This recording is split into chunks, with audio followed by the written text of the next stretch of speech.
അച്ഛൻ്റെ കാലിൻ്റെ പുറയിൽ വെടികൊണ്ട്. പിന്നെ ഇവർ അവിടെ നിന്ന് രക്ഷപ്പെട്ടു രണ്ടുപേരും. ആ ജോലി നിൽക്കുന്ന സമയത്താണ് സുഭാഷ് ചന്ദ്രബോസ് വരുന്നു എന്ന് പറയും. ഇന്ത്യൻ സ്വാതന്ത്ര്യ സമരം നേരെ ചാടി പുറപ്പെട്ടു. പിന്നെ ഇന്ത്യ സ്വതന്ത്രമാക്കാന്ന കാമുകയും മറന്നു, അമ്മയും മറന്നു, അച്ഛനെയും മറന്നു. അങ്ങനെ അച്ഛൻ അറിഞ്ഞപ്പോഴാണ് അറിയുന്നത് അമ്മ ഇപ്പോഴും വിവാഹം കഴിക്കാതെ. അന്ന് അച്ഛൻ അവിടുന്ന് ഒരു ഫോട്ടോ എടുത്തിട്ട് ആ ഫോട്ടോയുടെ പുറകിൽ രണ്ടുപേര് കവിത എഴുതി.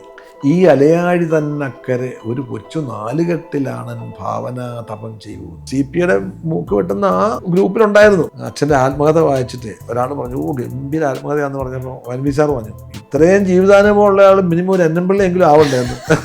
അപ്പം ഞാൻ കാര്യം തുടങ്ങുന്നതിന് മുമ്പ് എൻ്റെ ദൈവമേ എന്ന് ഞാൻ വിചാരിക്കാറില്ല. ഞാൻ അച്ഛനെ ഓർക്കും, എൻ്റെ അമ്മയെ ഓർക്കും. കാട്ടിക്കേറി കൊമ്പനാനയുടെ കണ്ണി വെടി പൊട്ടിക്കുന്നവനറിയാം.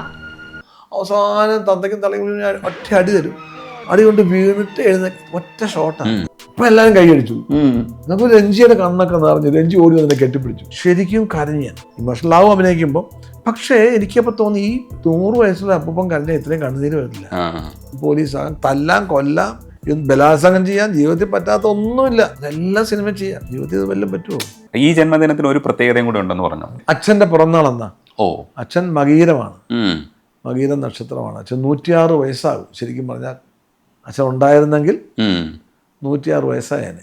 അതും അത് അങ്ങനെ രണ്ടുപേരും ഒന്നിച്ചപ്പോൾ എൻ്റെ ഡേറ്റ് ഓഫ് ബർത്തും അച്ഛൻ്റെ പിറന്നാളും ഈ ജനുവരി 12. അപ്പം അതൊരു വലിയ ഭാഗ്യമാണ്. അങ്ങനെ ഞാൻ ജനിച്ചു കഴിഞ്ഞൊരു 5-6 മാസം കഴിഞ്ഞപ്പോഴാണ് ഈ പറഞ്ഞ അവിടെ ആ സമയത്ത് തന്നെ ഈ ജപ്പാൻകാരും ഇംഗ്ലീഷുകാരും ഒക്കെ ഇട്ടേച്ച് പോയ ആയുധങ്ങളൊക്കെ അവിടെ ഈ മലായിക്കാർ നമ്മുടെ ഈ അവരൊരു ഇതുണ്ടാക്കി, ടെററിസ്റ്റ് ഗ്രൂപ്പ് ഉണ്ടാക്കി. എന്നുവെച്ചാൽ തമിഴരും മലയാളികളും തെലുങ്കരും ബാക്കി ലോകത്തുള്ള ആൾക്കാരൊക്കെ ചെന്ന് വിടുന്ന സ്ഥലമാണല്ലോ മലേഷ്യ. അപ്പോൾ ഇവർക്ക് ജോലി ഇല്ലാതാകുന്നു, ഇവരെ അവഗണിക്കുന്നു. അങ്ങനെ ആ ഒരു പ്രാദേശികവാദമായിട്ട് ഒരു വലിയ ഗ്രൂപ്പ് ഉണ്ടായി. നമ്മുടെ ഈ നക്സലൈറ്റ് പ്രസ്ഥാനം പോലെ തന്നെ. അവർ ആംഡാണ്. അപ്പോൾ അവരുടെ ലക്ഷ്യം ഇംഗ്ലീഷുകാരാണ്. അപ്പോൾ ഈ സായിപ്പിൻ്റെ ഒരു ദിവസം അച്ഛൻ ഇങ്ങനെ നടന്നു. ഈ എസ്റ്റേറ്റിലെ സായിപ്പ് അച്ഛനെ വലിയ കാര്യമായിരുന്നു കാര്യം. അപ്പോൾ ഇവർ നടന്നു പോകുന്ന വഴിക്കും ഉമ്മാർ അറ്റാക്ക് ചെയ്തു. അറ്റാക്ക് ചെയ്ത് അച്ഛൻ്റെ കാലിൻ്റെ പുറയിൽ വെടികൊണ്ട്, ഈ മുട്ടിൻ്റെ സൈഡിലായിട്ട്. പിന്നെ ഇവർ അവിടെ നിന്ന് രക്ഷപ്പെട്ടു രണ്ടുപേരും. അവിടുന്ന് ഉരുണ്ട് രക്ഷപ്പെട്ട് അതോടുകൂടി അമ്മ ഭയങ്കര ഇതായി. അമ്മ എങ്ങനെ പോയാൽ പറ്റുള്ളൂ, നമുക്ക് ആ വീട്ടിൽ പോയി ഒരു പണിയില്ലെങ്കിലും വേണ്ട എന്ന് പറഞ്ഞു. അങ്ങനെയാണ് തിരിച്ചു വരുന്നത്. പക്ഷെ മരിക്കുന്ന ഒരു അച്ഛന് ഈ പാടുണ്ടായിരുന്നു, ഈ വെടികൊണ്ട പാട് പുറകിലുണ്ടായിരുന്നു. എന്നിട്ട് ഇവിടെ നാടക പ്രവർത്തനങ്ങളിൽ സജീവമാണ്. ഒന്നുമല്ല, പിന്നെ ഇവിടെ വന്നിട്ട് വല്ല പണിയുണ്ടോ? പിന്നെ അന്നേരം കുറച്ച് കാശുണ്ടായിരുന്നു കയ്യിൽ. അന്ന് ഉടനെ പിന്നെ പോളയത്തോട്, കൊല്ലത്ത് പോളയത്തോട് അന്ന് ഈ ടിമ്പറിൻ്റെ ബിസിനസ് ഉണ്ട്. അപ്പോൾ അതാരോ പറഞ്ഞു നല്ലതാണെന്ന് പറഞ്ഞു. ഏതൊരു ടിമ്പർ ബിസിനസ് ആരുടെ കയ്യിൽ നിന്ന് വാങ്ങിച്ച് അത് തുടങ്ങി. പൊട്ടി നാശമായിപ്പോയി. ഈ പ്ലേവുഡ് പോലെ പാക്കിംഗ് കേസിൽ അതുണ്ടാക്കുന്നത് അത് പോയി. അത് കഴിഞ്ഞ് ആലപ്പുഴ സുഗുണവിലാസം എന്ന ഹോട്ടലിൻ്റെ പേര് സുഗുണവിലാസം. അപ്പോൾ അച്ഛനെ ഏറ്റെടുത്ത് ഒരു സുഗുണവിലാസം ഹോട്ടൽ, അതും പൊട്ടി. അങ്ങനെ കൊണ്ടുവന്ന കാശ് മുഴുവൻ തീർന്ന് മൂഷിക സ്ത്രീ വീണ്ടും മൂഷിക സ്ത്രീ എന്ന അവസ്ഥയിലെത്തി. പിന്നെ ഈ പറഞ്ഞ മാതിരി നാടകങ്ങൾ വല്ലപ്പോഴും എവിടെ നാടകം കളിക്കാൻ ഒന്നോ രണ്ടോ നാടകം അങ്ങനെ. പിന്നെ ശരിക്കും പറഞ്ഞാൽ അച്ഛനൊരു 62 ആത്മബലി നാടകം എഴുതി. അതൊരു നമ്മുടെ ചൈന ഇന്ത്യ വാർ ഉണ്ടായിരുന്നു, അതിനെ ബേസ് ചെയ്തിട്ടുള്ളൊരു നാടകം. അത് ഭയങ്കരമായിട്ട് ഓടിയെന്ന് മാത്രമല്ല അതിന് സോങ് ആൻഡ് ഡ്രാമ ഡിവിഷൻ്റെ അവാർഡ് കിട്ടി നമ്മുടെ സെൻട്രൽ ഗവൺമെൻറ്. അതൊരു പെട്ടെന്ന് പിള്ള എന്നൊരു നാടകൃത്ത് എന്നുള്ള രീതിയിൽ പെട്ടെന്ന് ഒരു പോപ്പുലാരിറ്റി ആയി. അങ്ങനെയാണ്. പിന്നെ പ്രേതലോകം, പിന്നെ വൈൻ ഗ്ലാസ്, ക്രോസ് ബെൽറ്റ്, അങ്ങനെ പടപടാന്ന് പിന്നെ അങ്ങോട്ട് പതുക്കെ നടന്ന് പിന്നെ അങ്ങ് പറക്കാൻ തുടങ്ങി. കാവാലിയായപ്പം പറക്കാൻ തുടങ്ങി. അങ്ങനെ അന്ന് വെച്ച വീടായത് ഈ 70 69 തറക്കല്ലിട്ട 68 69 70 താമസിക്കാൻ തുടങ്ങി. അങ്ങനെ പിന്നെ ഞങ്ങളെല്ലാവരും അഭിനയിക്കാൻ തുടങ്ങി. എൻ്റെ സിസ്റ്റർ അഭിനയിക്കാൻ തുടങ്ങി, ചിറ്റ. ഇതൊക്കെ തുടങ്ങിയെന്ന് വെച്ചാൽ ആൾക്കാരില്ലാതെ വന്നപ്പോഴാണ് വരാതായപ്പം. സാറ് തന്നെ ഒരു ഡോക്യുമെൻ്ററിയിൽ അതിനെ പറ്റിയിട്ട് പറയുന്നുണ്ട്, ഈ കുടുംബക്കാരെങ്ങനെയാണ് അഭിനയിക്കുന്ന ഒരു സാഹചര്യത്തിലേക്ക് എത്തിയെന്ന്. അതേപോലെ തന്നെ ഒരു വിപ്ലവകാരിയായിരുന്നു. പക്ഷേ ഒരു വിപ്ലവകാരിയുടെ മനസ്സെന്ന് പറയാൻ നമ്മൾ ആ കാലഘട്ടത്തിലൊക്കെ വായിക്കുന്ന ഒരു നല്ല ഹ്യൂമനിസ്റ്റാണ്. ഹ്യൂമനിസ്റ്റ് ആവുമ്പോഴാണ് ഇത്തരത്തിൽ മറ്റുള്ളവർക്ക് വേണ്ടി പ്രവർത്തിക്കാൻ ഇറങ്ങുകയും അതൊരു തീവ്ര അവസ്ഥയിലേക്ക് പോകും. പക്ഷെ വിജയരാഘവൻ ചേട്ടനൊക്കെ കണ്ട ഒരു മനുഷ്യനെന്ന് പറയുന്ന ഒരു ഹ്യൂമനിസ്റ്റ് ആയിരിക്കണം. ഇവിടുന്ന് ശരിക്കും പറഞ്ഞാൽ പോകാൻ കാര്യം അമ്മയോട് ഇഷ്ടം തോന്നി അച്ഛന്. അച്ഛൻ്റെ അച്ഛനാണെങ്കിലും അച്ഛൻ്റെ അമ്മയ്ക്കാണെങ്കിലും അച്ഛൻ ഭയങ്കര ബ്രില്യൻ്റ് ആണെന്ന് അറിയാം. പഠിപ്പിക്കാൻ നിവൃത്തിയില്ല. അങ്ങനെ വില്ലേജ് ഓഫീസറായിരുന്നു. പെൻഷനായി കഴിഞ്ഞാൽ പഠിപ്പിക്കാൻ നിവൃത്തിയില്ല. അപ്പോൾ കാവാലത്തു നിന്ന് ഒരു വലിയ വീട്ടിൽ നിന്ന് ഒരു സ്ത്രീയെ കല്യാണം ആലോചിച്ചു. അപ്പോൾ അവർ പഠിപ്പിച്ചോളും, വക്കീലാക്കും. അച്ഛൻ്റെ ആഗ്രഹം അച്ഛൻ വക്കീലാണെന്ന്. ഇത് അച്ഛൻ സമ്മതിക്കാതെ വന്നപ്പോൾ ചീത്തയായി. അച്ഛൻ്റെ അമ്മ നാക്ക് ഭയങ്കര കുഴപ്പമില്ല. അതുകൊണ്ടാണ് അങ്ങ് എങ്ങനെ ഇവിടുന്ന് പോയേ പറ്റുള്ളൂ. അങ്ങനെയാണ് ഇവിടുന്ന് 19ാമത്തെ വയസ്സിൽ പോകുന്നത്. പോയി എങ്ങനെയെങ്കിലും പൈസ ഉണ്ടാവിടെന്ന് അമ്മയോട് വന്ന് കല്യാണം കഴിച്ചോളാമെന്ന് പറഞ്ഞിട്ട് ആണ് പോകുന്നത്. അപ്പോൾ ആ ഒരു ലക്ഷ്യത്തിന് വേണ്ടി പോകുന്നു. അമ്മയും അച്ഛനും നന്നായിട്ട് നോക്കണം, ഇതാണ് മനസ്സ്. അവിടെ ചെന്ന് വിചാരിച്ച പോലെ ഒന്നുമല്ല. ചെന്നപ്പോൾ ഈ പറഞ്ഞ അവിടെ ജോലിയൊന്നും എടുത്ത് വെച്ചിട്ടില്ല. പിന്നെ കഷ്ടപ്പെട്ട് പല പല ജോലികൾ ചെയ്യുന്നു, അത് ചെയ്യുന്നു, ഇത് അങ്ങനെ ഒരുമാതിരി കൊള്ളാവുന്നൊരു ജോലി കിട്ടി. ഒരു റബ്ബർ എസ്റ്റേറ്റിൽ നല്ലൊരു 10-60, അന്നത്തെ കാലത്ത് 600 വെള്ളി ശമ്പളം എന്നൊക്കെ നല്ല ശമ്പളം. ആ ജോലി നിൽക്കുന്ന സമയത്താണ് സുഭാഷ് ചന്ദ്രബോസ് വരുന്നു എന്ന് പറയുന്നത്. ഇന്ത്യൻ സ്വാതന്ത്ര്യ സമരം നേരെ ചാടി പുറപ്പെട്ടു. അപ്പം അങ്ങനെ ഒരു ആളല്ല. അങ്ങനെ ഒരു രീതിയിൽ ആലോചിച്ചാൽ എന്തിനും ചാടി പുറപ്പെടുന്ന ഒരു സ്വഭാവമുണ്ട്. അതിനകത്ത് വേറെ ഒന്നിനെ പറ്റി ചിന്തിക്കില്ല. അച്ഛൻ തന്നെ പലപ്പോഴും പറഞ്ഞത്, ചിലപ്പോൾ ചില പ്രശ്നം വന്നു കഴിഞ്ഞാൽ അച്ഛൻ പെട്ടെന്നൊരു ബ്ലാങ്ക് ആകും. പിന്നെ എന്തും ചെയ്യാനും പണിയില്ല എന്ന് പറഞ്ഞ പോലെ അതിനകത്ത് പിന്നെ ഇന്ത്യ സ്വതന്ത്രമാക്കാന്നാ. ഈ കാമുകയും മറന്നു, അമ്മയും മറന്നു, അച്ഛനെയും മറന്നു. പിന്നീട് റങ്കൂണിൽ വെച്ച് ഒരു നമ്മുടെ ഈ നാട്ടിലുള്ളൊരു നെല്ലിപ്പള്ളി എന്ന് പറഞ്ഞ വീടുണ്ട്. ഇവിടെ നെല്ലിപ്പള്ളിയിലെ ഒരാൾ അവിടെ മലേഷ്യ അവിടെ ഒരു റങ്കൂണിൽ വെച്ച് കാണുമ്പോഴാണ് ഉള്ളശേല വിശേഷമൊക്കെ ചോദിക്കുന്നു. 9 വർഷം കഴിഞ്ഞപ്പോൾ ഈ INA ചേർന്ന് കഴിഞ്ഞപ്പോൾ എഴുത്തും കുത്തൊന്നും പറ്റില്ലല്ലോ. അപ്പോഴാണ് ചോദിക്കുന്നത്, എടപ്പുറമ്പത്ത് അമ്മയുടെ വീട്ടുപേര് എടപ്പുറമ്പത്ത് ജാനമ്മയും ശാന്തമ്മയും ഒക്കെ കല്യാണം കഴിച്ചു. ചിന്നമ്മ കല്യാണം കഴിക്കാൻ നിൽക്കുക, വേണ്ടെന്ന് പറഞ്ഞു. അവൾക്ക് കല്യാണം വേണ്ടെന്നാണ് പറയുന്നത്. ഈ പുള്ളിക്ക് കാര്യം അറിയാൻ മേല. അങ്ങനെ അച്ഛൻ അറിഞ്ഞപ്പോഴാണ് അറിയുന്നത് അമ്മ ഇപ്പോഴും വിവാഹം കഴിക്കാൻ നിൽക്കുന്നത്. അന്ന് അച്ഛനൊരു അവിടുന്ന് ഒരു ഫോട്ടോ എടുത്തിട്ട് ആ ഫോട്ടോയുടെ പുറകിൽ 2 പേര് കവിത എഴുതി. ഈ അലയാഴി തന്നക്കരെ ഒരു കൊച്ചു 4 കെട്ടിലാണൻ ഭാവന തപം ചെയ്യുമെന്ന്. ഈ അലയാഴി തന്നക്കരെ ഒരു കൊച്ചു 4 കെട്ടിലാണൻ ഭാവന തപം ചെയ്യും. ഇത് എഴുതിയിട്ട് ഞാൻ ആ ഫോട്ടോ കണ്ടിട്ടുണ്ട്. അതിൽ പോയി അത് ഈ ജനയുഗത്തിൽ ഖണ്ഡശ പ്രസിദ്ധീകരിച്ച അച്ഛൻ്റെ ആത്മകഥ. അപ്പോൾ അന്നേരം ഒരുപാട് ഫോട്ടോസ് അയച്ചു കൊടുത്തു. ആ ഫോട്ടോസിന് ഇവിടെ നിന്നും പോയി, പിന്നെ തിരിച്ചു കിട്ടിയില്ല. അപ്പോൾ അങ്ങനെ ആ ഫോട്ടോ കാണുമ്പോഴാണ് വീട്ടുകാരറിയുന്നത്. അമ്മ അന്നേരം അറിയുന്നത്. അമ്മ പറയുന്നത് എനിക്കറിയാമായിരുന്നു ജീവിച്ചിരിപ്പുണ്ടെന്ന്. എനിക്ക് നല്ല വിശ്വാസമായിരുന്നു, ഉറപ്പായിരുന്നു എനിക്കെന്ന്. ഞങ്ങൾ ചോദിച്ചിട്ടുണ്ട്, അമ്മ എന്ത് പൊട്ടിയാ ഇങ്ങനെ നോക്കിയിരിക്കുന്ന വല്ല കാര്യമുണ്ടോ, ഇങ്ങനെ വല്ല കാര്യം ഉണ്ടായെന്ന് പറഞ്ഞാൽ എനിക്കറിയാമെന്ന് വാക്ക് വാരി വന്നു. അത്രയുള്ള അമ്മ. അപ്പം ഞാൻ പറഞ്ഞ അങ്ങനെ ഒരു മാനുഷിക പരിഗണന ഉള്ളതുകൊണ്ടാണ് രാജ്യം മനുഷ്യൻ എന്നൊക്കെ പറഞ്ഞ വിശ്വാസം, അല്ലെങ്കിൽ ആരെങ്കിലും പുറപ്പെടുവരുത്. അപ്പം അത്രമാത്രം ദേശീയബോധമുള്ള ഒരാളായിരുന്നു. പക്ഷേ അത് കഴിഞ്ഞ് ഇവിടെ വന്ന് രാഷ്ട്രീയമൊക്കെ കഴിച്ച് പുള്ളിക്ക് മനസ്സിലായി ഇതൊന്നുമല്ല. ഇവിടുത്തെ പോളിറ്റിക്സും അച്ഛൻ്റെ മനസ്സിലുള്ള രാഷ്ട്രീയം എൻറ്റയർ ഡിഫറെൻ്റ് ആണ്. ഇവിടെ വന്നപ്പോഴും അതെ, അച്ഛനൊരു ഭയങ്കര രാഷ്ട്രീയ ബോധമുള്ള, അതിനെപ്പറ്റി വളരെ വ്യക്തമായ ധാരണയുള്ള ആളാണ്. പക്ഷേ ഇവിടുത്തെ രാഷ്ട്രീയം കണ്ടു കഴിഞ്ഞപ്പോൾ അച്ഛൻ വളരെ ഡെസ്പായിരുന്നു ശരിക്കും പറഞ്ഞാൽ. അപ്പം എപ്പോഴും പറയുന്നത് അതാണ് അച്ഛൻ നാടകങ്ങളിൽ ഈ രാഷ്ട്രീയ വിമർശനങ്ങൾ വളരെ അടിച്ച് എല്ലാത്തിനെയും നിർദ്ദയമായിട്ട് എന്നെ അച്ഛൻ ഖണ്ഡിച്ചിട്ടുണ്ട് പല കാര്യങ്ങളും. അത് പറയുന്ന കാര്യം ഇതാ, അനുഭവത്തിൽ, സ്വന്തം അനുഭവത്തിൽ നിന്നാണ്. നാടകത്തിൽ പറഞ്ഞിട്ടുണ്ട് എന്താണ് കമ്മ്യൂണിസം, എന്താണ് സോഷ്യലിസം. അല്ല, അത് മാത്രമല്ല, ഞാൻ വളരെ നിശിതമായിട്ട് വിമർശിച്ചിട്ടുണ്ട് ഇവിടുത്തെ എല്ലാ പ്രസ്ഥാനങ്ങളെയും, വളരെ നിശിതമായിട്ട്. അത് യാതൊരു മടിയില്ലാതെ ഒരു അതിനകത്തൊരു വളരെ അത് ഖണ്ഡിക്കാൻ പറ്റില്ല. അച്ഛൻ പറഞ്ഞത് അങ്ങനെയാണ് പറയുന്നത്. അത് പറയാൻ കാര്യം ഇതാ, ജീവിതാനുഭവങ്ങളാണ്. അത്ര സ്തബേണായിട്ട് ഞാൻ പറഞ്ഞു, CPയുടെ മൂക്ക് വെട്ടുന്ന അതിൻ്റെ ആ ഗ്രൂപ്പിലുണ്ടായിരുന്നു. വെട്ടാൻ പോയില്ല ഞാൻ പറഞ്ഞത്. ആ സ്റ്റേറ്റ് കോൺഗ്രസ് ആ പ്രസ്ഥാനത്തിലുണ്ടായിരുന്നു.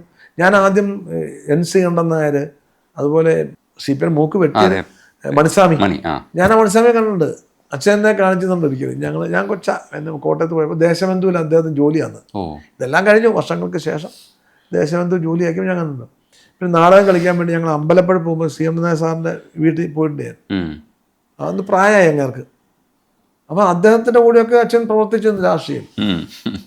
അപ്പം അങ്ങനെ നാടകങ്ങളും എപ്പോഴും ശക്തമായിട്ടുള്ളൊരു സാമൂഹ്യ വിമർശനമായിരുന്നു. ഇതൊക്കെയാണ്, ആ അനുഭവങ്ങളാണ് ഇത്രയും വലിയൊരു നാടകൃത്താക്കാൻ അച്ഛൻ.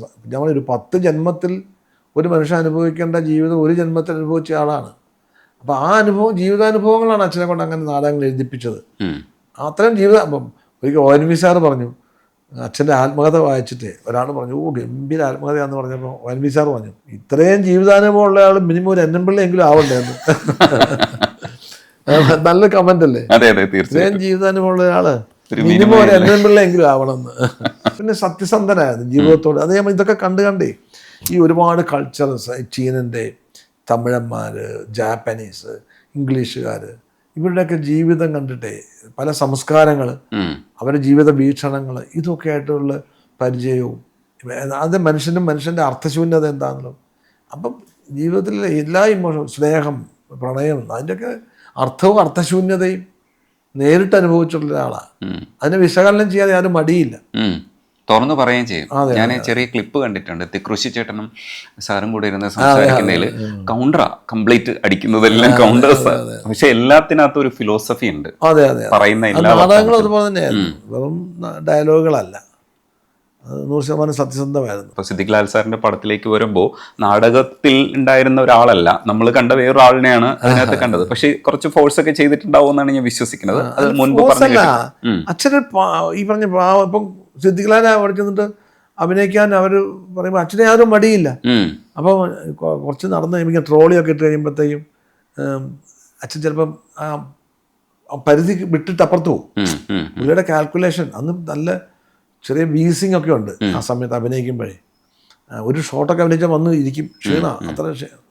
അന്ന് ഫൈബ്രോസിസ് തുടങ്ങിയ സമയമാണ്, അത് നമുക്കറിയില്ല നേരം. അപ്പം ഇത്രയും ദൂരം നടന്ന് ഡയലോഗ് പറഞ്ഞ അവിടം വരെ നടന്നു തേർന്ന് ചേരും, ചിലപ്പോൾ നടപ്പ് ശലം കൂടും. അപ്പോൾ പറയുമ്പോൾ അവിടെ മതിയായിരുന്നു, ഒന്നും അല്ല വേണ്ട കുഴപ്പമില്ല, ഞാൻ ക്യാമറ അഡ്ജസ്റ്റ് വേണ്ട ക്യാമറ അഡ്ജസ്റ്റ് ചെയ്യണ്ട. അപ്പോൾ വേണോ? വേണ്ട ചേട്ടാ, ഞാൻ അഡ്ജസ്റ്റ് വേണ്ട, ഞാൻ എവിടെ വരെ വേണമെന്നും പറഞ്ഞു ഞാൻ ചെയ്യാം. അങ്ങനെ ഒരു അനുസരണം ഈ എപ്പോഴും ഉണ്ട്. ഒരാളെ ഞാനെല്ലാം തികഞ്ഞാണെന്ന് ഒരിക്കലും പറയില്ല. ഞാൻ അച്ഛനെ കണ്ടിരിക്കുന്ന ഏറ്റവും വലിയ ക്വാളിറ്റി അതാണ്, ഒരു ഭാവിക്കലൊന്നും സംഭവമില്ല ഞാൻ എന്നുള്ള ഒരിക്കലും 1% പോലും. ഇപ്പം ചിലപ്പം ചില വാക്കുകളൊക്കെ എനിക്ക് സംശയം വെച്ചാൽ അതിൻ്റെ അർത്ഥം എന്താണെന്ന് ചോദിക്കും, ഉടനെ പറയും അതിതാ നിൽക്കി നോക്കട്ടെ. പറയുക മാത്രമല്ല, ആ വാക്ക് എവിടെ നിന്നുണ്ടായി, ഏത് ലാംഗ്വേജിലാണ് എന്ന് വരെ പറയും. എന്നിട്ട് ഞാൻ നിൽക്കി നോക്കട്ടെ, ഉടനെ ഡിക്ഷണറി തുറന്ന് നോക്കിയിട്ട് ശരിയാണ് ഞാൻ പറഞ്ഞത് ശരിയാ. അതായത് കൊച്ചു കുട്ടികളൊക്കെ ഒരു കണ്ടുപിടുത്തം പോലെയാണ് പറയുന്നത്, അല്ലാതെ ഭാവിക്കല്ല ഒരു കാരണം ഒരിക്കലും ഞാൻ കണ്ടിട്ടില്ല. അതൊക്കെയാണ് ഞാൻ അച്ഛനെ ഏറ്റവും കൂടുതൽ ബഹുമാനിക്കുന്നത്. ഒരിക്കലും ഒരു ജാട കാണിക്കൽ പരിപാടിയേ ചില ആൾക്കാർ എന്നോട് എപ്പോഴും പറഞ്ഞില്ല, ജീവിതത്തിൽ ഒരിക്കലും നിനക്ക് 100% അറിയാവുന്ന കാര്യമാണെങ്കിൽ പോലും ഒരാളോട് തർക്കിക്കരുതെന്ന് പറയും. ഒരു സംസാരിക്കുമ്പോൾ ചിലപ്പം ഒരാൾ നിൻ്റെ അഭിപ്രായത്തിൽ ഖണ്ഡിച്ച് പറയും, നിന്നതൊക്കെ വ്യക്തമായ ബോധമുണ്ട് നിനക്ക് അതിനെപ്പറ്റി, നീ ഒരിക്കലും തർക്കിക്കാൻ പോകരുത്, സൂചിപ്പിക്കുക അങ്ങനെയാണ് അല്ല, ഒരിക്കലും തർക്കിക്കരുതെന്ന് പറയും. അത് അച്ഛൻ്റെ ഒരു സ്വഭാവത്തിൽപ്പെട്ട കാര്യമായിരുന്നു. അത് എന്നോട് എനിക്ക് പറഞ്ഞു ഞാൻ ചെയ്യരുതെന്ന്. അച്ഛനൊരു എത്തീസ്റ്റായിട്ടും മകൻ എത്തീസ്റ്റ് ആവാത്തതോ ഇല്ലെങ്കിൽ ഒരു ഘട്ടത്തിൽ അത് മാറുകയോ അമ്മയുടെ മരണത്തോടു കൂടിയാണ് വിജയരാഘവൻ ചേട്ടൻ കുറച്ചുകൂടെ വിശ്വാസത്തിലേക്കോ, അങ്ങനെ പറയാൻ പാടില്ല, അങ്ങനെ വലിയ വിശ്വാസത്തിന് പറയാനും പാടില്ല. എനിക്ക് ഞാൻ കൺഫ്യൂഷനാണ്, ഞാൻ കൺഫ്യൂസ്ഡ് ആണ്. എന്ന് പറഞ്ഞാൽ ഞാനിപ്പോൾ അവിടെ ചെന്നൊരു ഇപ്പം ഞാൻ മൂകാംബിയെ പോയിട്ട് എനിക്കറിയില്ല എന്താ പ്രാർത്ഥിക്കണമെന്ന്, ഞാനൊന്നും പ്രാർത്ഥിക്കാറില്ല. പക്ഷെ എനിക്ക് അവിടെ പോയൊരു സമാധാനമാണ് ഞാൻ പറഞ്ഞത്. അതിൻ്റെ കുഴപ്പത്തിൽ ഞാൻ കുട്ടിക്കാലം പോലെ നാമം ജപിക്കാനോ അല്ലെങ്കിൽ അങ്ങനെയുള്ള കാര്യങ്ങൾ പഠിച്ചിട്ടില്ലാത്തതുകൊണ്ടായിരിക്കാം. പക്ഷേ ഈ പറഞ്ഞ അങ്ങനത്തെ സാഹചര്യത്തിലല്ല ഞാൻ വളർന്നത്. പക്ഷെ ഇത് അവിടെ പോകുമ്പോൾ എനിക്കുള്ള ഒരു സുഖം എന്ന് വെച്ചാൽ എനിക്ക് സമാധാനം. അത് എൻ്റെ ദൗർബല്യമാണെന്നാണ് ഞാൻ പറയുന്നത്. അത് ഞാനത് എന്ന് വെച്ചാൽ എനിക്ക് ഞാൻ ദൈവവിശ്വാസി ആണെന്നോ അല്ലെന്നോ പറയാൻ, അങ്ങനെ ദൈവത്തിനെ ഒരു കാര്യത്തിൽ ഞാൻ ദൈവത്തിനെ വിളിച്ചിട്ടല്ല തുടങ്ങുന്നത്. അപ്പം ഞാൻ കാര്യം തുടങ്ങുന്നതിന് മുമ്പ് എൻ്റെ ദൈവമേ എന്ന് ഞാൻ വിചാരിക്കാറില്ല. ഞാൻ അച്ഛനെ ഓർക്കും, എൻ്റെ അമ്മയെ ഓർക്കും, അതല്ലാതെ ഞാൻ ഓർക്കാറില്ല. പക്ഷേ ഞാൻ കൺഫ്യൂസ്ഡ് ആണ്. അല്ല ഞാനിത് ഉണ്ടെന്നോ ഇല്ലെന്നോ തർക്കിക്കാനോ ഒന്നും ആളല്ല. നമുക്ക് അറിയാൻ പറ്റാത്ത കാര്യത്തെ പറ്റി എന്താ വെറുതെ പറയുന്നത്. ഒരു കാര്യം കൂടെ ഉള്ളത്, ഈ അഭിനയിക്കുന്ന സമയത്തും അതിനുശേഷം കിട്ടുന്ന അപ്രീസിയേഷൻസ് ഉണ്ടാവും. തിയേറ്ററിൽ സിനിമ വിജയിച്ചിട്ടുണ്ടാവും, പരാജയപ്പെട്ടിട്ടുണ്ടാവും. പക്ഷേ വിജയരാഘവൻ ചേട്ടൻ എപ്പോഴാണ് അത് ആസ്വദിക്കുക? അത് ഏത് പ്രോസസ്സാണ്? ചിലപ്പോൾ അഭിനയിച്ചുകൊണ്ട് നിൽക്കുമ്പോൾ തന്നെ ചില കാര്യങ്ങൾ നന്നായി ചെയ്യാൻ കഴിഞ്ഞു എന്ന് വിചാരിക്കുന്ന സമയത്ത്, അല്ലെങ്കിൽ വിചാരിക്കുന്നതിനപ്പുറത്തേക്ക് നമുക്കത് എക്സ്പ്രസ് ചെയ്യാൻ കഴിഞ്ഞത് ക്യാമറയിൽ കാണുമ്പോൾ ഒരു സുഖം ഉണ്ടാവാം. ഏത് ഘട്ടത്തിലാണ്? ഞാൻ അഭിനയിക്കുമ്പോഴാണ് ഈ സുഖം തോന്നുന്നത്. അല്ല എപ്പോഴും അല്ല, നമുക്ക് അഭിനയിക്കുമ്പോൾ നമുക്ക് ശരിയായെന്ന് നമുക്ക് തന്നെ അറിയാം. അത് എല്ലാ ക്യാരക്ടറും അല്ലാൻ പറ്റും. ചില ക്യാരക്ടേഴ്സ് ഇപ്പോൾ ഉറക്കത്തെ വിളിച്ചു ചേട്ടാ ചിന്നെ പറഞ്ഞെന്ന് പറഞ്ഞാൽ ചെയ്യുന്ന ഒരുപാട് ക്യാരക്ടേഴ്സ് ഉണ്ട്. ഞാനിപ്പോൾ 100-300 സിനിമയായിട്ട് അഭിനയിച്ചിട്ടുണ്ട്. എല്ലാ കഥാപാത്രമൊന്നും നീ പറഞ്ഞ പോലെ നമുക്ക് അങ്ങനെ ചങ്കിക്കറി കഥാപാത്രമൊന്നും അല്ല. പക്ഷേ അനുഭവത്തിൻ്റെ അല്ലെങ്കിൽ അതിൻ്റെ പ്രൊഫഷൻ്റെ ഭാഗമായിട്ട് എനിക്ക് പെട്ടെന്ന് ചെയ്യാൻ പറ്റുന്ന ഡയലോഗ് പറയാനോ അതൊക്കെ ഈസിയായിട്ട് പറ്റുന്ന ചില കാര്യങ്ങളുണ്ട്. അതിനകത്തൊന്നും നമുക്കൊരു വലിയ പറഞ്ഞ അനുഭൂതി ഉണ്ടാകും. അതേസമയത്ത് ഇപ്പം ഞാൻ പൂക്കാലത്തിനകത്ത് ഞാൻ അഭിനയിക്കുന്ന സമയത്ത് ഉണ്ടാകുന്ന ഒരു അനുഭൂതി ഉണ്ട്. വഴക്കുണ്ടാക്കിയിട്ട് ഇവരായിട്ട് വഴക്കുണ്ടാക്കിയിട്ട് എല്ലാവരും കൂടെ നിൽക്കുന്നു, ഒരു വലിയ ലെങ്തി ഷോട്ടാണ്.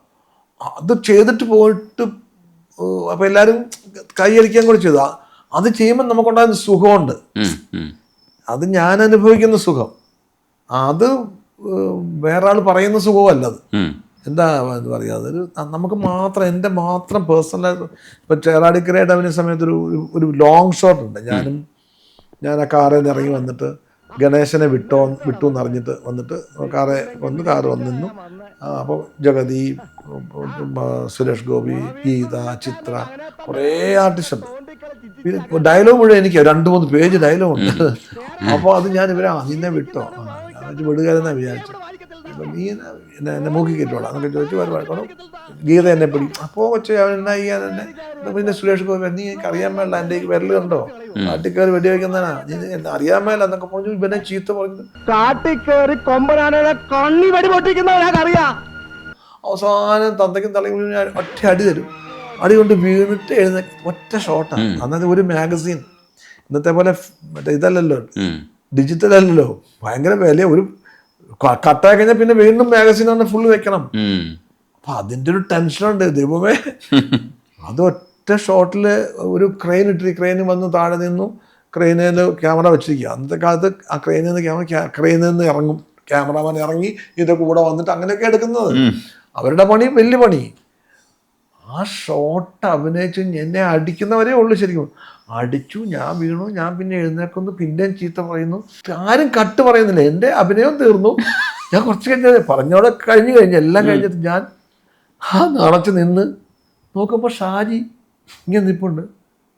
അപ്പം എല്ലാവരും കൈയടിച്ചു. നമുക്ക് രഞ്ജിയുടെ കണ്ണൊക്കെ നിറഞ്ഞു. രഞ്ജി ഓടി വന്നെ കെട്ടിപ്പിടിച്ചു. അതെൻ്റെ ജീവിതത്തിൽ ഏറ്റവും ഒരു മോമെൻ്റാണ്.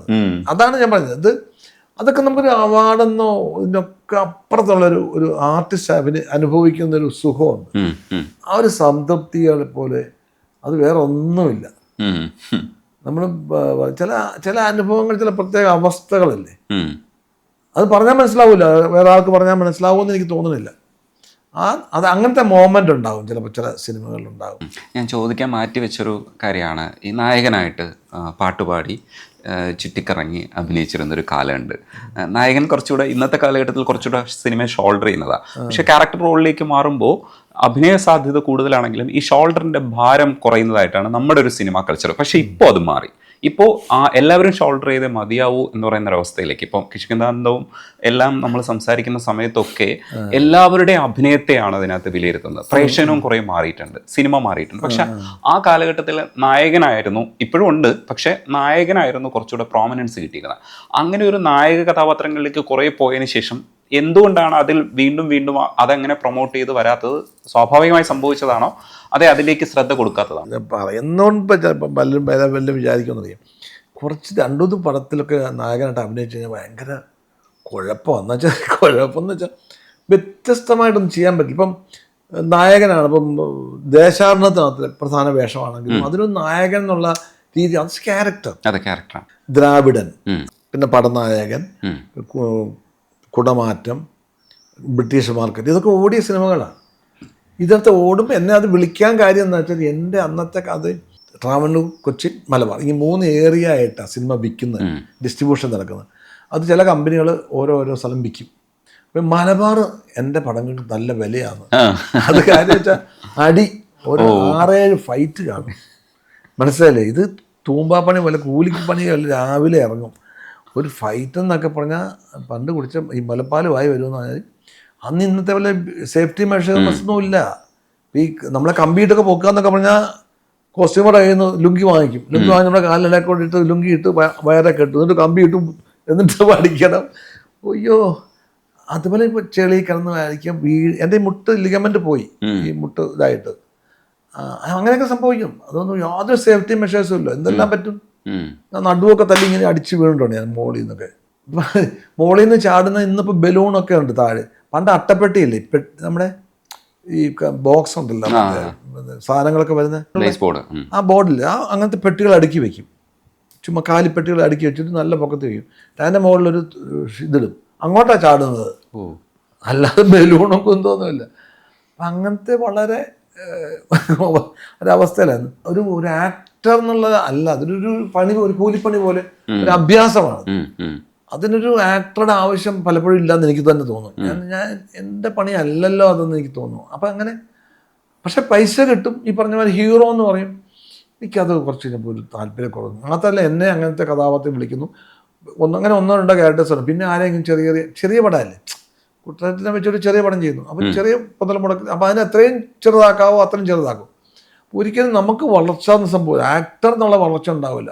ഇതൊരു പ്രത്യേക ഫ്രെയിമിലാണ് ഹീറോ എന്ന് പറയുന്നത്. അവൻ്റെ വിജയം, അവൻ്റെ 2 പാട്ട് കാണും, ഒരു 8 ഫൈറ്റ് കാണും, അവൻ എല്ലാവരും ആരെന്ത് പറഞ്ഞാലും അവൻ ജയിക്കും. ക്യാരക്ടർ എന്ന് പറയാൻ പറ്റില്ലല്ലോ. ഒരു പ്രത്യേക ഒരു ഫ്രെയിമിനകത്തുള്ള സംഭവങ്ങളാണ് അയാളുടെ സ്വഭാവങ്ങൾ. പ്രായം ഒന്ന് തന്നെയാണ്, ചിലപ്പം പോലീസാകുന്നേ ഉള്ളൂ, കാക്കി ഇടുന്നേ ഉള്ളൂ, കയ്യിലിരിപ്പെല്ലാം ഒന്ന് തന്നെ. എന്ത് ചെയ്യും നമ്മൾ? അങ്ങനെ 2000 എന്ന് പറഞ്ഞ വർഷമായപ്പോൾ ഞാൻ പതുക്കെ എനിക്ക് മനസ്സിലായത് കുഴപ്പമാണ്. ഞാൻ പതുക്കെ അങ്ങനെ ഈ കൊച്ചു പടങ്ങൾ എന്നൊക്കെ പറയുമ്പോൾ ഞാൻ പതുക്കെ ചവിട്ടി, അങ്ങനെ പടം ഇല്ലാതായി. ഞാൻ 2000 ഒരു സിനിമയിൽ അഭിനയിച്ചില്ല. എൻ്റെ പടങ്ങൾ ഇന്ന് 2000 റിലീസായിട്ടില്ല. പിന്നെ അതിന് മുമ്പ് ചില പടങ്ങൾ ചെയ്ത് വെച്ച പടങ്ങളൊക്കെ 2000 റിലീസായിരുന്നു. അല്ല, 2000 വേറെ പടം. അത് കഴിഞ്ഞിട്ട് ഞാൻ പിന്നെ ഈ പറഞ്ഞ ചെറിയ റോളുകളൊക്കെ അവൊന്നും വിളിക്കുകയില്ല. എന്നുവെച്ചാൽ ഹീറോ ആയിട്ട് അഭിനയിച്ചുകൊണ്ടിരിക്കുന്ന ഒരാളെ എങ്ങനെയാ സപ്പോർട്ടിങ് ക്യാരക്ടർ, അയാൾ വരുമോ എന്നൊക്കെയല്ലേ നമ്മൾ ആര് വിളിച്ചാലും പോകുമെന്നുള്ളത് അനൗൺസ് ചെയ്യാൻ പറ്റില്ലല്ലോ.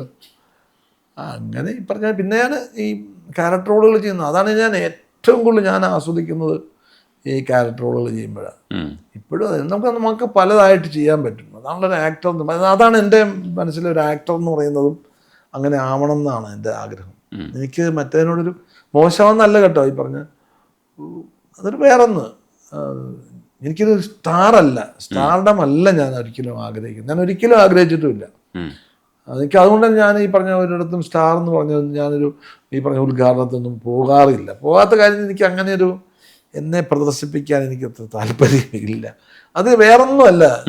ഞാൻ ഇവിടെ ഒക്കെ ആയിട്ട് എനിക്കിങ്ങനെ കോളേജിലും എൻ്റെ വീട്ടിലൊക്കെ ആയിട്ട് ഇങ്ങനെ സ്വസ്ഥമായിട്ട് കഴിയുക. എൻ്റെ പ്രൊഫഷനാണ് ആക്ടിങ്. അതിനെനിക്ക് പൈസ വേണം, പൈസ തരും, എൻ്റെ സഹജീവികൾ അറിയുന്നു, പിന്നെ എനിക്ക് ഇഷ്ടപ്പെട്ട കഥാപാത്രം ചെയ്യാൻ പറ്റുന്നു, അതൊക്കെയാണ് സുഖം. പിന്നെ എല്ലാ കഥാപാത്രം ഇഷ്ടപ്പെട്ടത് മാത്രമേ അഭിനയിക്കുള്ളൂ എന്ന് ചോദിച്ചാൽ അങ്ങനെ പറ്റില്ല. പ്രൊഫഷനാണ്, എല്ലാ റോളുകളും അഭിനയിക്കും, ആര് വിളിച്ചാലും പോകുമെന്ന് പറഞ്ഞാൽ.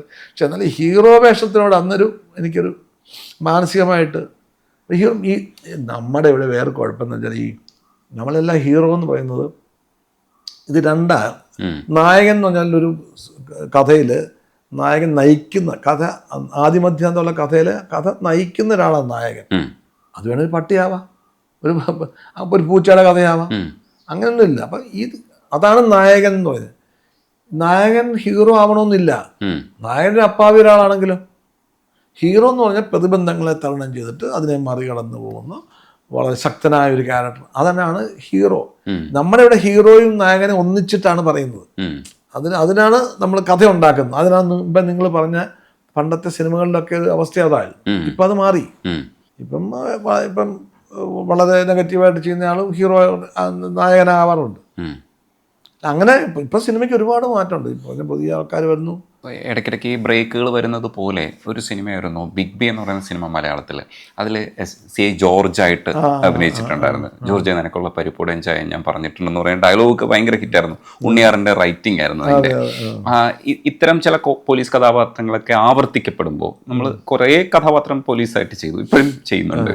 ആവർത്തിക്കപ്പെടുമ്പോൾ എങ്ങനെയായിരിക്കും അതിനകത്ത് പോവുക? ടെൻഷനോടുകൂടിയായിരിക്കുമോ പോലീസ്? എങ്ങനെയായിരിക്കും? ബുദ്ധിമുട്ടുണ്ട്. പോലീസുകാരെന്നൊക്കെ പറഞ്ഞാൽ ഇപ്പം തന്നെ പോലീസ് എന്ന് പറയുമ്പോൾ ഞാൻ പറഞ്ഞ പോലീസ് എങ്ങനെയാണ്.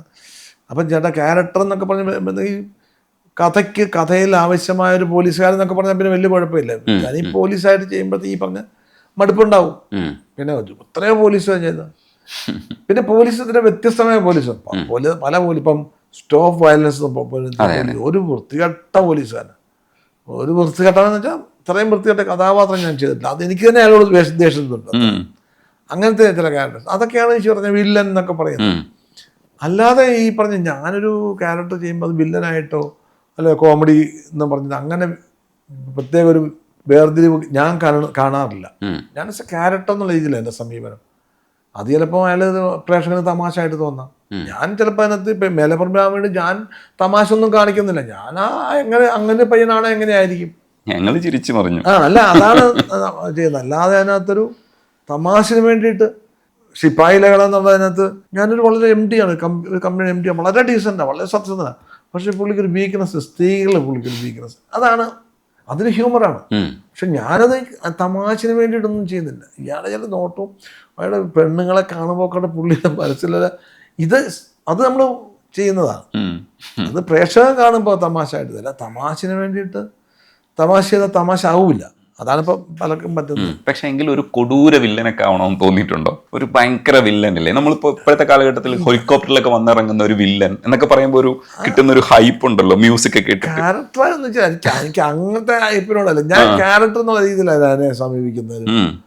അങ്ങനത്തെ ഒരു സാധനമായിട്ടൊക്കെ ഒരു ഹീമാൻ അത് ചെയ്യാം. അതല്ല ഞാൻ പറഞ്ഞു. അതിനകത്തൊരു ഈ മാനുഷിക പരിഗണന വെച്ചും മെന്റലി നമ്മളങ്ങനെ ആസ്വദിക്കുന്നുണ്ടോ എന്ന് ചോദിച്ചാലേ അങ്ങനെ വില്ലനല്ലല്ലോ. ക്യാരക്ടറിന് വേണ്ടിയിട്ട് നമ്മൾ ചെയ്യുമ്പോൾ അതിൻ്റെ ഒരു സത്യസന്ധതയാണ്. ഇപ്പോൾ ഒരു വില്ലനായിട്ട് അയാളെന്തിനാണ് വരുന്നത്? അയാളുടെ വില്ലത്തിൻ്റെ കാര്യം എന്താ? അയാളുടെ ഇൻറ്റൻഷൻ എന്താ?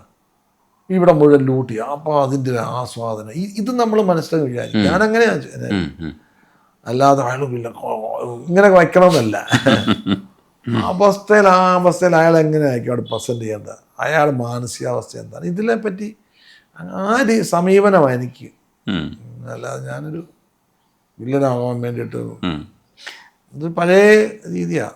ഇപ്പം നമ്മൾ പ്രൊഡക്ഷനിൽ ഇടപെടുന്ന നായകന്മാരും അല്ലെങ്കിൽ പ്രൊഡക്ഷൻ കമ്പനി തന്നെ നടത്തിയിട്ട് സിനിമയെ നമ്മൾക്കനുസരിച്ച് മുൻപോട്ട് കൊണ്ടുപോകാൻ ആഗ്രഹിക്കുന്ന കഥാപാത്രങ്ങൾ ചെയ്യാൻ വേണ്ടിയിട്ടും അത്തരത്തിൽ ഇടപെടൽ എന്ന് പറയാൻ മോശമായിട്ടല്ല, ഒരു പ്രൊഡക്ഷൻ യൂണിറ്റ് തന്നെ നമുക്ക് അനുഗുണമായിട്ടുള്ള കഥാപാത്രങ്ങളെയോ അല്ലെങ്കിൽ വ്യവസായത്തിന് അനുഗുണമാണെന്ന് നമുക്ക് തോന്നുന്ന അവസ്ഥയിലൊക്കെ നയിക്കാൻ ശ്രമിക്കുന്ന ഒരു പ്രൊഡക്ഷൻ യൂണിറ്റുകളാണ് ഇപ്പോൾ പലതും.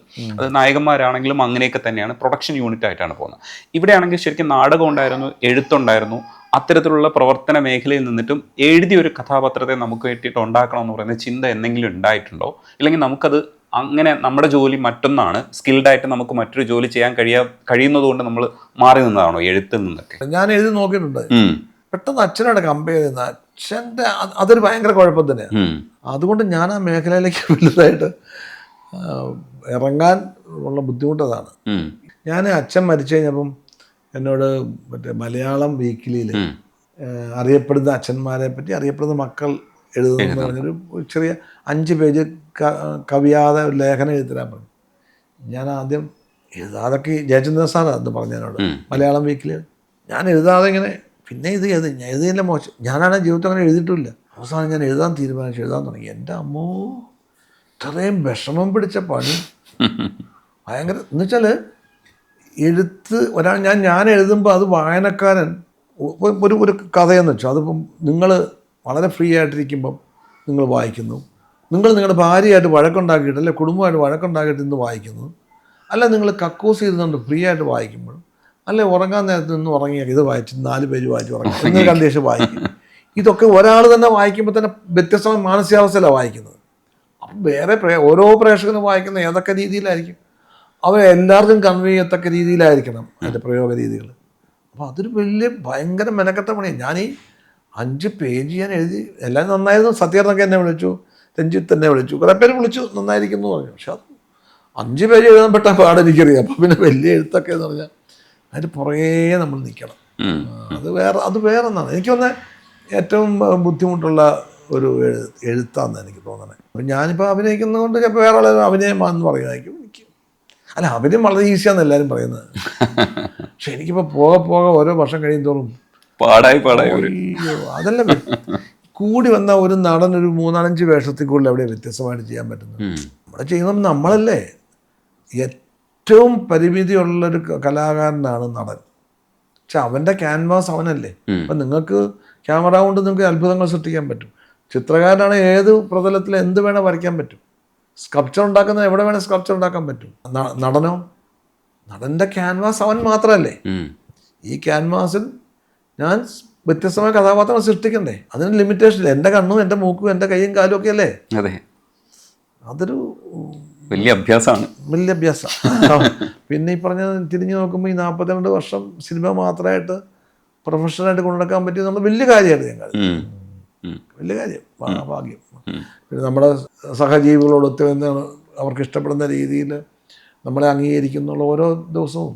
ഇപ്പം പുതിയ തലമുറയും കൊള്ളാം, ഇയാൾ കൊള്ളാം എന്നൊക്കെ പറയുന്നത് നമ്മളെ വിളിക്കുകയും ചെയ്യുന്ന വലിയ കാര്യമല്ലേ.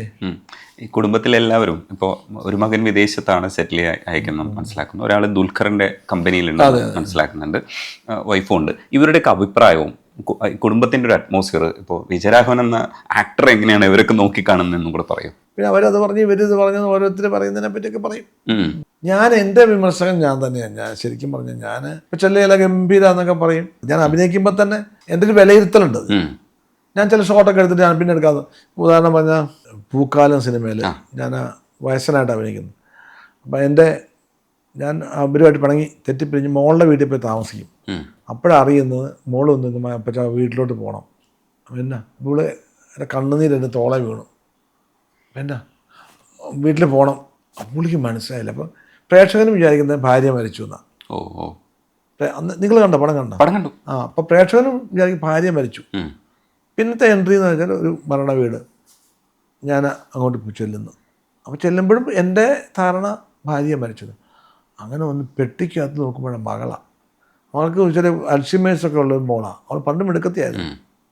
അത് പുള്ളി കണ്ടിട്ട് അപ്പോൾ ഷോട്ട് വെച്ചിട്ട് ഞാനിങ്ങനെ വന്നു, കണ്ടു. 2 ക്യാമറ വെച്ചിട്ടുണ്ട്. കരഞ്ഞു പോയി. ഈ മോള് എന്നെ പിടിച്ച് കസേര ഇരുത്തും. ഞാൻ അവളെ ഇവിടെ ഇങ്ങനെ കരഞ്ഞിട്ട് ഇമോഷൻ സൃഷ്ടിക്കണം ഞാൻ ചെന്നപ്പോൾ എല്ലാവരും ഗംഭീരാന്ന് പറഞ്ഞു. ഞാൻ വന്നു, ഇത് കണ്ടു, മോളെ എന്ന് വിളിച്ചു, കരഞ്ഞു, ഗംഭീര കൈ അടിച്ചു. അപ്പോൾ ഞാൻ ഒന്നുകൂടെ എടുക്കാമെന്ന്. നന്നായിരുന്നു, എനിക്ക് തന്നെ അറിയാം. അപ്പോൾ ഈ കുട്ടിയുടെ നന്നായത് കുഴപ്പമില്ല. അപ്പം ഞാൻ എല്ലാം ഒന്നുകൂടെ എടുക്കാം. എന്താ പറയുക, എൻ്റെ കണ്ണ് നിറഞ്ഞങ്ങോട്ടും ശരിക്കും കരഞ്ഞ് ഞാൻ ശരിക്കും ഇമോഷണലാവും അഭിനയിക്കുമ്പോൾ. പക്ഷേ എനിക്കപ്പോൾ തോന്നി ഈ 100 വയസ്സുള്ള അപ്പം കരഞ്ഞാൽ ഇത്രയും കണ്ണുനീര് വരില്ല. ഈ പ്രായമാകുമ്പോൾ നമ്മുടെ സെക്രീഷൻസ് ഒക്കെ കുറയും, നമ്മുടെ ഉമ്മനീര് ഗ്രന്ഥികളെല്ലാം ചുരുങ്ങും, കണ്ണുനീര് കണ്ണെന്ന് അത്രയും നിറയാനേ പാടില്ല. അപ്പം അങ്ങനെ സെക്കൻഡ് തോട്ട് എനിക്കുണ്ടായി. പക്ഷെ എല്ലാവരും ഗംഭീരമാണെന്ന് പറയുന്നു. അന്ന് രണ്ടാം ഞാൻ ചെയ്തത് അതേ ഇമോഷൻ ഉണ്ടെന്നും. അപ്പം അത് വലിയ പാടാണ്. നമ്മൾ അറിയാതെ നമ്മുടെ അതല്ലേ നമ്മുടെ ഇമോഷൻ അയാളുടേതാക്കി തീർക്കണം. ഞാൻ എൻ്റെ സങ്കടം തന്നെ ഞാൻ അപ്പൂപ്പൻ്റെ സങ്കടമാക്കുക. അപ്പം എനിക്ക് ശരിക്കും പറഞ്ഞാൽ ഒരു പരിധിയുണ്ട്. മനുഷ്യനല്ലേ, കൺട്രോൾ പോവും. നമ്മുടെ ഗ്രന്ഥികളൊക്കെ മുഴുവൻ നമ്മുടെ നിയന്ത്രണത്തിലല്ലോ. അപ്പം രണ്ടാമത് ഞാനത് അങ്ങനെ ചെയ്ത് ഞാൻ. അപ്പം അത് ഞാൻ എന്നെപ്പറ്റി പിന്നീട് ഞാൻ ചെയ്തപ്പോൾ അപ്പം എനിക്ക് ചെയ്തപ്പോൾ എനിക്ക് ഒരു സുഖം. മറ്റൊന്നും കുഴപ്പമില്ല. മറ്റൊരു പ്രേക്ഷകൻ കണ്ട ഒരു കുഴപ്പമുള്ള കാര്യമൊന്നും അല്ലത്. എല്ലാവരും ഒന്നും പറയുമൊന്നുമില്ല. അതും എനിക്കറിയാം. ഇത്രയും ലോജിക്കലായിട്ട് ഈ കാര്യത്തെ സമീപിക്കുന്ന ഒരാൾക്ക് എന്തുകൊണ്ടാണ് സംവിധാനത്തിലേക്ക് തിരിയാത്തതെന്നുള്ളൊരു ചോദ്യവും ഉണ്ട്. സംവിധാനം എന്നൊക്കെ പറഞ്ഞില്ലേ, ഇപ്പോഴും എനിക്കറിയില്ല ഏതൊക്കെ സിനിമ ഓടും ഏതൊക്കെ സിനിമ ഓടില്ല എന്നറിയില്ല. സിനിമ ഓടിയില്ലെങ്കിൽ അയാൾ മോശം സംവിധായകനാകും. മനസ്സിലായില്ലേ? എൻ്റെ മനസ്സിലുള്ള സിനിമ എന്നൊക്കെ പറഞ്ഞാൽ ഇപ്പോഴത്തെ ഭയങ്കര വിഷ്വലും കാര്യങ്ങളില്ല, അതൊന്നുമല്ല.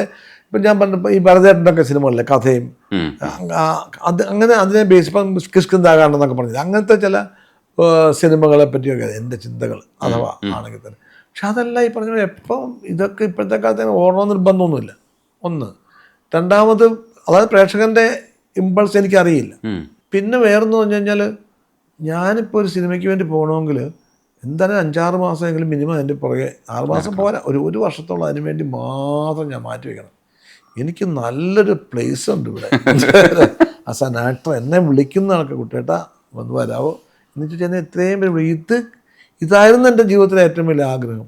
അതിൻ്റെ അവസ്ഥയിൽ ഞാനിങ്ങനെ നിൽക്കുമ്പം ഇതല്ല എൻ്റെ മറ്റേത് പോകുന്നിടത്തോളം വലിയ മണ്ടത്തരം വിവരത്തിൽ ഞാൻ ഡയറക്റ്റ് ചെയ്തില്ലെങ്കിലും മലയാള സിനിമയ്ക്ക് ഒന്നും സംഭവിക്കാൻ പോകുന്നില്ല.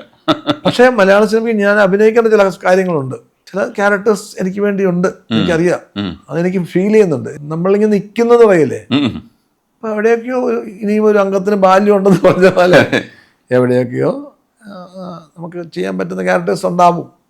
പക്ഷേ ഞാൻ സിനിമ ചെയ്തില്ലെങ്കിൽ മലയാള സിനിമയ്ക്ക് പറഞ്ഞ പ്രശ്നമില്ല. ഞാൻ അഭിനയിച്ചില്ലെങ്കിലും സംഭവിക്കാൻ പോകുന്നില്ല കേട്ടോ. പക്ഷെ എനിക്ക് കുറച്ചും കൂടെ ഒക്കെ അഭിനയിക്കണമെന്ന് വേറൊന്നും അല്ല ഈ പറഞ്ഞത്. എനിക്ക് വേറെ ഒരു പണി അറിയാനും മേല. ഇപ്പം ഡയറക്ഷൻ എന്ന് പറഞ്ഞാൽ ഒരുപാട് സിനിമകൾ ചെയ്തുകൊണ്ട് അതൊരു എനിക്ക് ചെയ്യാം, അത് വേറൊരു കാര്യം. പക്ഷെ ഞാൻ ആസ്വദിക്കുന്നത് അഭിനയിക്കുമ്പോൾ ഞാൻ ആസ്വദിക്കുന്ന ഒരു എൻ്റെ സുഖമുണ്ട്. ഒരു കഥാർസിസ് എന്ന് പറയില്ലേ, കഥാർസിസ്, വികാര വിരേചന. വികാര വിരേചന എന്ന് വേണേൽ പറയാൻ, അങ്ങനെ മലയാള വാക്കില്ലെന്ന് തോന്നുന്നത് അങ്ങനെയാണ്. പക്ഷേ അപ്പൊ അതിൻ്റെ ഒരു സുഖമുണ്ടല്ലോ. അപ്പൊ ഞാനൊന്ന് പൊട്ടിക്കരയുമ്പം ഞാൻ അനുഭവിക്കുന്നൊരു റിലാക്സ് ചെയ്യും അല്ലേ. നമ്മളൊന്ന് പൊട്ടിക്കരഞ്ഞെങ്കിൽ എന്ന് പറഞ്ഞാൽ ചിലപ്പോൾ ചിലർക്ക് അഭിനയിച്ച് കഴിയുമ്പോൾ നമുക്കൊരു റിലാക്സേഷൻ ഉണ്ട്. ആ സീനൊന്ന് എടുത്തു കഴിയുമ്പോൾ അത് നമ്മളങ്ങനെ സുഖമാകും. അത് കഴിയുമ്പോൾ ഒരു ചായ കുടിക്കാം എന്നൊക്കെ പറഞ്ഞു കഴിഞ്ഞാൽ അങ്ങനെ ഒരു സുഖാകലുണ്ട്. അതും ഇതിനകത്ത് ഭാഗമാണ്. നമ്മുടെ ഒരു പേഴ്സൺ ആ ക്യാരക്ടറിൽ കൂടെ നമുക്ക് ചില ഇമോഷൻസിനെ, പിന്നെ അതെല്ലാം എന്ത് ഭാഗ്യ ഈ ഒരു ജോലി.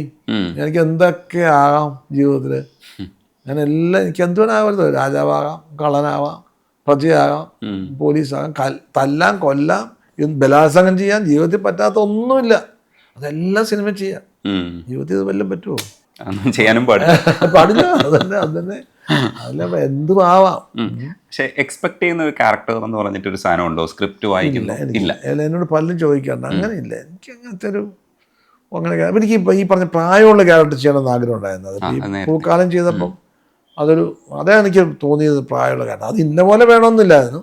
അതിൻ്റെ ഓരോ ആ കഥാപാത്രത്തെ പറ്റി. ഇനിയിപ്പോൾ വേറൊരു 100 വയസ്സുള്ള ക്യാരക്ടർ വേറെ ചെയ്യാം, അത് വേറൊന്നായിരിക്കും. അത് വേറൊരു കഥാപാത്രം ആയിരിക്കണം. ആ മറ്റേതിനകത്ത് ചോയി എന്ന് പറഞ്ഞ ആൾ എവിടെ ജനിച്ചു, എങ്ങനെ വളർന്നു, എങ്ങനെ അതിനൊരു ഒരു ഇതുണ്ടല്ലോ അയാളുടെ വളർച്ച. അത് നമ്മൾ കണ്ടിട്ടായിരിക്കും അത് ഡിസൈൻ ചെയ്യുന്നത്. അങ്ങനെ മറ്റൊരു 100 വയസ്സുള്ള ഒരാളെ വേറെ രീതിയിൽ ഡിസൈൻ ചെയ്യാവുന്നൊരു അങ്ങനത്തെ ഒരു പെർസ്പെക്റ്റീവ് ഉണ്ടാകണം കഥാപാത്രത്തിന്. അങ്ങനെ ചെയ്യാം. അങ്ങനത്തെയൊക്കെ ചില കാര്യങ്ങളൊക്കെ വന്നു ചേരും, വന്ന് ചേർന്നേ പറ്റൂ. ഈ സ്ട്രൈറ്റ് ആയിട്ട് പറയുന്നത് കൊണ്ട് ചിലപ്പോഴൊക്കെ ധിക്കാരിയാണെന്ന് ആൾക്കാർ തെറ്റിദ്ധരിക്കില്ല. ഞാൻ ധിക്കാരമെല്ലാം പറഞ്ഞു ഇല്ല. എല്ലാവരുടെയും എൻ്റെ കൂടെയുള്ളവരൊക്കെ ഞാൻ അതേ ബഹുമാനം. പുതിയ കുട്ടികളൊക്കെ എനിക്കും അവർക്കൊക്കെ എന്നെ ഭയങ്കര അത്ഭുതമായിട്ട് ചിലപ്പോൾ തോന്നി. കുട്ടേട്ടാ നിങ്ങൾക്ക് എത്ര വയസ്സായി എന്നൊക്കെ ചോദിച്ചത്, സത്യം എന്നൊക്കെ പറഞ്ഞിട്ടാണ്. അതൊക്കെ എനിക്ക് ഭയങ്കര ഇഷ്ടമാണ്. ഞാൻ പ്രായമായി എന്ന് പറയും. എന്തിനിപ്പം പ്രായം എന്തിനാ മറച്ചു വെക്കേണ്ട കാര്യം? അതല്ലേ ഏറ്റവും വലിയ കാര്യം. ഇത്രയും പ്രായമായിട്ട് ഞാൻ ഇതൊക്കെ ചെയ്യാൻ പറ്റുന്നല്ല വലിയ കാര്യം. പക്ഷെ പ്രായം അങ്ങനെ തോന്നിക്കുന്നില്ല, എങ്ങായിട്ട് തന്നെ ഇരിപ്പുണ്ട്. അതെല്ലാ മനുഷ്യരും അങ്ങനെ തന്നെയാണ്. ഇത് മനുഷ്യന്റെ കുഴപ്പമെന്ന് വെച്ചാൽ അവർ തന്നെ എടുത്ത് അണിയുക. ജീവിതത്തിൽ എനിക്ക് എല്ലാവരോടും പറയാൻ ഇത്രേ ഉള്ളൂ, ജീവിതത്തിൽ നമ്മൾ പ്രായം എടുത്ത് അണിയുക. പലരും ഇപ്പോൾ ഒരാൾ പെൻഷനായി 56, 58 വയസ്സ്, 60 വയസ്സോ 59, 60 വയസ്സിൻ്റെ പെൻഷനായി, ഇനിയിപ്പോൾ എന്നാ എന്നങ്ങ് വിചാരിച്ചേക്കും. അപ്പോൾ പിന്നെ ഇപ്പോൾ കൊച്ചു പിള്ളേർ വന്നാൽ കൊച്ചുമക്കളായി, അപ്പൂപ്പനായി, അങ്ങും ഇവരങ്ങ് അപ്പൂപ്പനാകും. ഒരു ക്യാരക്ടറാകുക. അവർ കൽപ്പിക്കുക, സ്വയം കൽപ്പിക്കുക. അപ്പോൾ പ്രായമായി അപ്പൂപ്പനായോ വൈകുന്നേരം കഞ്ഞി മതി എന്നൊക്കെ പറഞ്ഞിട്ട് എന്തിന് ഇനിയിപ്പം നടന്നിട്ടൊന്നും കാര്യമൊന്നുമില്ല, ഇനിയിപ്പോൾ എന്നാ ഉണ്ട് എന്നൊക്കെ വിചാരിച്ചു കളയും. അങ്ങനെ വിചാരിക്കുന്ന കാര്യം എന്തിന്? നമുക്ക് നടക്കാൻ മേലാതാകുമ്പോൾ നടന്നു നിർത്തിയാൽ പോലെ നമുക്ക് ചെയ്യാൻ. എനിക്കിപ്പം ഇവിടെ ഇരിക്കുമ്പോൾ എനിക്കും ഈ മുട്ടിനൊക്കെ പറഞ്ഞില്ലേ ഒരു ഓപ്പറേഷൻ, ലിഗമെന്റ് പോയിട്ടുണ്ട് എന്ന് വെച്ച് ഞാൻ നടക്കാതിരുന്നാൽ ഞാൻ അവിടെ ഈ വീൽ ചെയറിൽ ഇരിക്കുകയല്ലേ. എനിക്കിപ്പോൾ സ്റ്റെപ്പ് ഓടിക്കയറണം ഷോട്ടിൽ ഞാൻ ഓർക്കുകയല്ലേ, ഓടിക്കയറി ഞാൻ. അത് കഴിയുമ്പോൾ ചിലപ്പോൾ എനിക്ക് വേദന എടുക്കും. പക്ഷെ അന്നേരം ഇതൊന്നും അറിയില്ല. ഇപ്പൊ കിഷ്കിന്ധാകാന്ഡത്തിനകത്ത് പട്ടാളത്തിലുള്ള എൻ്റെ ഒരു കാലഘട്ടമുണ്ട്. ആ കാലഘട്ടം അഭിനയിക്കുമ്പോൾ എനിക്ക് ആ കാലഘട്ടമാണ് എനിക്ക്. അപ്പൊ എനിക്ക് തോന്നുന്നു എല്ലാ മനുഷ്യരും അങ്ങനെയല്ലേ. എന്തിനാണ് ഞാൻ പ്രായമായി വൃദ്ധനായി എന്നെ കൊണ്ട് ഇനി ഒന്നിനും കൊള്ളൂല്ല എന്നൊക്കെ വിചാരിക്കുക എന്തിനാന്ന്? അങ്ങനെ സംഭവം ഇല്ല. ഞാൻ പറയുന്നത് ഈ പുതിയ തലമുറയെക്കാളും കൂടുതൽ അറിവും അനുഭവം നമുക്കല്ലേ ഉള്ളത്. ഇപ്പം ഞാൻ 2 നൂറ്റാണ്ടിൽ ജീവിച്ച ആളാണ്. എനിക്ക് 20-ാം നൂറ്റാണ്ട് ഞാൻ പറഞ്ഞില്ലേ, ഞാൻ എൻ്റെ കുട്ടിക്കാലത്ത് ഇവിടെ ഫോൺ എന്ന് പറഞ്ഞാൽ പോസ്റ്റ് ഓഫീസിൽ വേണം ഫോൺ ചെയ്യണമെങ്കിൽ. അന്ന് എന്തെങ്കിലും കാര്യം ഒരാളെ അറിയിക്കണമെങ്കിൽ ടെലഗ്രാം അടിക്കണം, പെട്ടെന്ന് വരണം, സ്റ്റാർട്ട് ഇമ്മീഡിയറ്റ്ലി എന്നൊക്കെ പറഞ്ഞിട്ട് ആ കാലത്ത് ജീവിച്ചതാണ് ഞാൻ സ്കൂളിൽ പഠിക്കുമ്പോൾ 5 കിലോമീറ്റർ നടന്നാണ് പോകുന്നത്.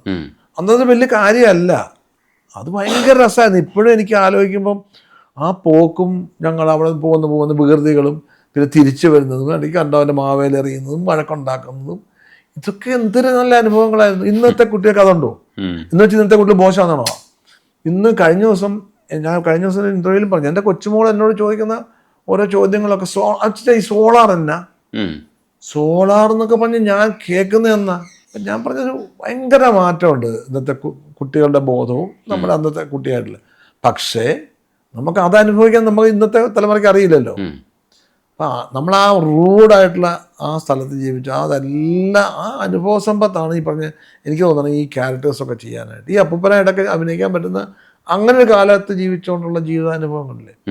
ഇന്നിപ്പോൾ ഒരാൾ അത് ചെയ്യണമെങ്കിൽ ആ ആള് എന്തെല്ലാം കാര്യങ്ങൾ റിസർച്ച് ചെയ്യണം. എനിക്ക് റിസർച്ച് ചെയ്യണ്ട, ഞാൻ എൻ്റെ ജീവിതം തന്നെ വലിയ റിസർച്ചായിരുന്നു ഈ പ്രായം. അതൊക്കെ വലിയ ഭാഗ്യമല്ലേ അല്ലേ? തീർച്ചയായിട്ടും. പിന്നെ പണ്ട് ഇപ്പോഴൊക്കെ നീന്ത് പഠിപ്പിക്കണമെങ്കിൽ, എൻ്റെ കുഞ്ഞിനെ നീന്ത് പഠിപ്പിക്കണമെങ്കിൽ അവനെ സ്വിമ്മിംഗ് പൂളിൽ കൊണ്ടുപോകണം. ഞാനിവിടുത്തെ വലിയ കുളം, അമ്പലക്കുളം ഉണ്ട്, അമ്പലക്കുളത്തിൽ പോയി ഞങ്ങൾ ചാടും. അല്ലെങ്കിൽ തോട്ടിൽ ഒരു തോടുണ്ട്, ആ തോട്ടിൽ പോയി പാലത്തെ എടുത്ത് ചാടും. ചിലപ്പോൾ കുറ്റിയിലൊക്കെ വീഴും, വലിയ അപകടങ്ങളൊക്കെ സംഭവം. ഇങ്ങനെ പല പല ജീവിതാനുഭവങ്ങളിൽ കൂടെ വന്നതല്ലേ. കൃഷി ഉണ്ടായിരുന്നു, 10-14 ഏക്കർ കൃഷി. അപ്പം അവിടെ പോവും, കൊച്ചു വള്ളത്തെ വള്ളം തുഴയാൻ എനിക്കറിയാം, വള്ളം ഊന്നാൻ അറിയാം, ഇതൊക്കെ അറിയാം. കിളയ്ക്കാൻ അറിയാം എനിക്ക്, വിറക് കീറാൻ. പണ്ട് ഇവിടെ അടുപ്പ് വിറക് കത്തിക്കല്ലേ അമ്മ, അപ്പം ഞാൻ വിറക് കീറി കൊടുത്തിട്ടുണ്ട്. തേങ്ങ പൊതിക്കാൻ അറിയാം. ഇതൊക്കെ സാധാരണ ഒരാൾ ചെയ്യുന്നവരെ ചെയ്യാൻ എനിക്കറിയാം. അതൊക്കെ എനിക്ക് സിനിമയിൽ അഭിനയിക്കുമ്പോൾ എനിക്കത് ഗുണം ചെയ്യുന്നുണ്ട്. ഇവ കാര്യങ്ങളൊക്കെ അങ്ങനെയുള്ള ജീവിത രീതികൾ ജീവിച്ചുകൊണ്ട് ഒരുപാട് കാര്യങ്ങൾ സാധാരണ മനുഷ്യർ ചെയ്യുന്നവരെ ചെയ്യാൻ പറ്റും എനിക്ക്. അതൊരു വലിയ കാര്യമല്ലേ? തീർച്ചയായിട്ടും. ചോദ്യങ്ങൾ അവസാനിക്കുന്നില്ല, പക്ഷേ ഞാൻ എല്ലാം ചോദിക്കുമ്പോഴും അതിനെല്ലാത്തിനും വൃത്തിയായിട്ടും വ്യക്തമായിട്ടും മറുപടി പറഞ്ഞു. ഒരു ആക്ടർ എങ്ങനെയാണ് പരുവപ്പെട്ടത് എന്നുള്ളത് കൃത്യമായിട്ട് ഈ ഒരു ഇന്റർവ്യൂ കണ്ടാൽ തന്നെ മനസ്സിലാവുമെന്നാണ് ഞാൻ മനസ്സിലാക്കുന്നത്. ഇത്രയും നേരം സംസാരിച്ചതിന് ഭയങ്കര നന്ദിയുണ്ട് കേട്ടോ. സന്തോഷം. അടിപൊളി. Thank you. Thank you.